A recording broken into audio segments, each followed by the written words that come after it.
Hi friends, welcome back to our YouTube channel. ಎಲ್ಲರೂ ಹೇಗಿದ್ದೀರಾ? I hope ಎಲ್ಲರೂ ಚೆನ್ನಾಗಿದ್ದೀರಾ ಅಂತ ಭಾವಿಸ್ತಾ, ಇವತ್ತಿನ ವಿಡಿಯೋದಲ್ಲಿ ತರಕಾರಿ ಹಾಕಿ ಹಾಗೆಯೇ ಮಸಾಲ ಅಕ್ಕಿ ರೊಟ್ಟಿ ಹೇಗೆ ಮಾಡೋದನ್ನಂತ ತೋರಿಸ್ತಾ ಇದ್ದೀನಿ. ಅಟ್ಲೀಸ್ಟ್ ಮಕ್ಕಳಿಗೆಲ್ಲ ಇದು ತುಂಬ ಇಷ್ಟ ಆಗುತ್ತೆ. ಬನ್ನಿ ನೋಡೋಣ ಹೇಗೆ ಮಾಡೋದು ಅಂತ. ಮೊದಲಿಗೆ ನಾನಿಲ್ಲಿ ಅಕ್ಕಿ ರೊಟ್ಟಿ ಮಾಡಲಿಕ್ಕೆ 2 ಗೆಡ್ಡೆ ಈರುಳ್ಳಿ ತೊಗೊಂಡಿದ್ದೀನಿ, ಕ್ಯಾರೆಟ್, ನಾನು ಸಬ್ಸಿಗೆ ಸೊಪ್ಪಾದರೂ ತೊಗೋಬೋದು ಅಥವಾ ಪಾಲಕ್ ಸೊಪ್ಪು, ಮೆಂತ್ಯ ಏನಾದರೂ ತೊಗೋಬೋದು, ತೆಂಗಿನಕಾಯಿ, ನಾನು ಹುರಿದಿರೋ ಕಡಲೆ ಬೀಜನ ಪುಡಿ ಮಾಡಿಟ್ಟಿದ್ದೀನಿ, ಕೊತ್ತಂಬರಿ, ಹಾಗೆ ಸ್ವಲ್ಪ 2-3 ಇಳ್ಕೋಷ್ಟು ಬೆಳ್ಳುಳ್ಳಿನ ಚಿಕ್ಕ ಚಿಕ್ಕದಾಗಿ ಕಟ್ ಮಾಡ್ಕೊಂಡಿದ್ದೀನಿ. ಎಲ್ಲ ತರಕಾರಿನೂ ಚಿಕ್ಕ ಚಿಕ್ಕದಾಗಿ ಕಟ್ ಮಾಡ್ಕೋಬೇಕು. ಕಟ್ ಮಾಡಿಕೊಂಡು ಎಲ್ಲದನ್ನು ಫಸ್ಟ್ ಮಿಕ್ಸ್ ಮಾಡ್ಕೊಳ್ಳಿ. ಅದಕ್ಕೆ ರುಚಿಗೆ ತಕ್ಕಷ್ಟು ಉಪ್ಪು ಹಾಕ್ಕೊಳ್ಳಿ. ಇದಕ್ಕೆ ಬೇಕಂದವರು ಗ್ರೀನ್ ಚಿಲ್ಲಿನೂ ಸಹ ಚಿಕ್ಕ ಚಿಕ್ಕದಾಗಿ ಕಟ್ ಮಾಡ್ಕೋಬೋದು. ಬಟ್ ಮಕ್ಕಳಿಗೆ ಅದು ಬಾಯಲ್ಲಿ ಸಿಕ್ಕಿದ್ರೆ ತಿನ್ನಲ್ಲ ಅಂತ ಹೇಳ್ಬಿಟ್ಟು ನಾನಿಲ್ಲಿ ಅದನ್ನು ಸ್ಕಿಪ್ ಮಾಡ್ಕೊತಾ ಇದ್ದೀನಿ. ನೀವು ಯಾರಾದರೂ ಬೇಕಿದ್ದರೆ ಗ್ರೀನ್ ಚಿಲ್ಲಿನೂ ಚಿಕ್ಕ ಚಿಕ್ಕದಾಗಿ ಕಟ್ ಮಾಡಿಕೊಂಡು ಹಾಕ್ಕೋಬೋದು. ಇದಕ್ಕೆ ನಾನು ಆಲ್ಮೋಸ್ಟ್ 1.5 ಬೌಲಷ್ಟು ಅಕ್ಕಿ ಹಿಟ್ಟನ್ನ ಹಾಕ್ಕೊತಾ ಇದ್ದೀನಿ. ಅಕ್ಕಿ ಹಿಟ್ಟನ್ನ ಹಾಕ್ಕೊಂಡು ಚೆನ್ನಾಗಿ ಮಿಕ್ಸ್ ಮಾಡ್ಕೊಳ್ಳಿ.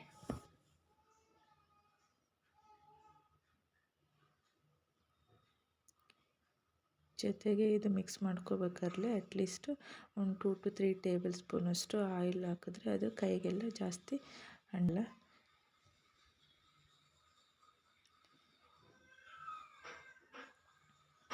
ಜೊತೆಗೆ ನಾನಿಲ್ಲಿ ಸ್ವಲ್ಪ ಬಿಸಿ ನೀರನ್ನು ಹಾಕ್ಕೊತಿದ್ದೀನಿ. ಜಾಸ್ತಿ ಮಳ್ಳಿಸ್ಕೋಬೇಡಿ, ಸ್ವಲ್ಪನೇ ಬಿಸಿ ಮಾಡಿಕೊಂಡು ಅದನ್ನು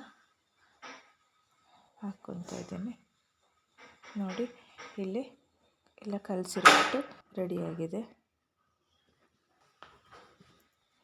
ನಾನಿಲ್ಲಿ ರೊಟ್ಟಿ ಮಾಡಲಿಕ್ಕೆ ಒಂದು ಟಿಶ್ಯೂ ಪೇಪರ್ ಥರದ್ದು ತೊಗೊಂಡಿದ್ದೀನಿ.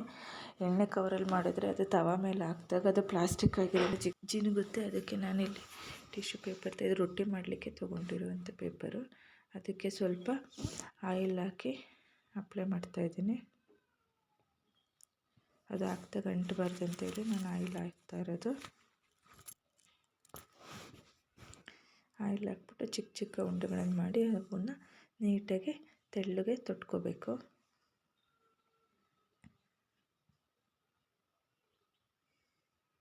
ನಿಮಗೆ ಎಷ್ಟು ತೆಳ್ಳಗಾಗುತ್ತೆ ಅಷ್ಟು ತೊಟ್ಕೋಬೋದು.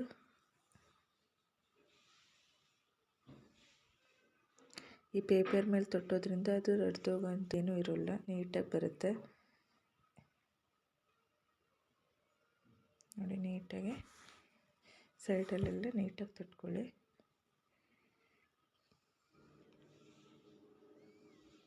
ನಾನಿಲ್ಲಿ ತವಾನ ಬಿಸಿ ಆಗಲಿಕ್ಕೆ ಇಟ್ಟಿದ್ದೆ. ಅದ್ರ ಮೇಲೆ ಅದನ್ನು ವಿತ್ ಪೇಪರ್ ಸಮೇತನೇ ಹಾಕಿ.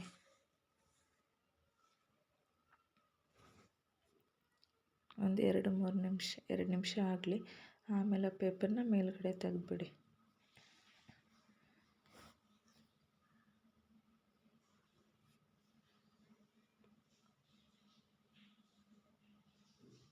ಅದನ್ನು ನೀಟಾಗಿ 2 ಸೈಡು ಸಹ ಬೇಯಿಸ್ಕೊಳ್ಳಿ.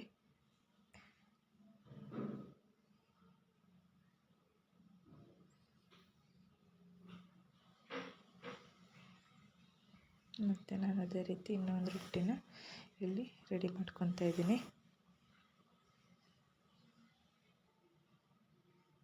ನೋಡಿ, ಎಷ್ಟು ದೊಡ್ಡದಾಗಾದರೂ ನೀವು ತಟ್ಕೋಬೋದು.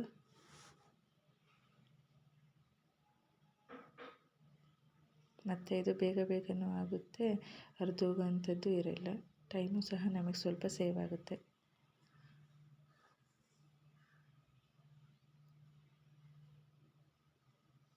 ನೋಡಿ, ಎಷ್ಟು ತೆಳುವಾಗಿ ಬಂದಿದೆ.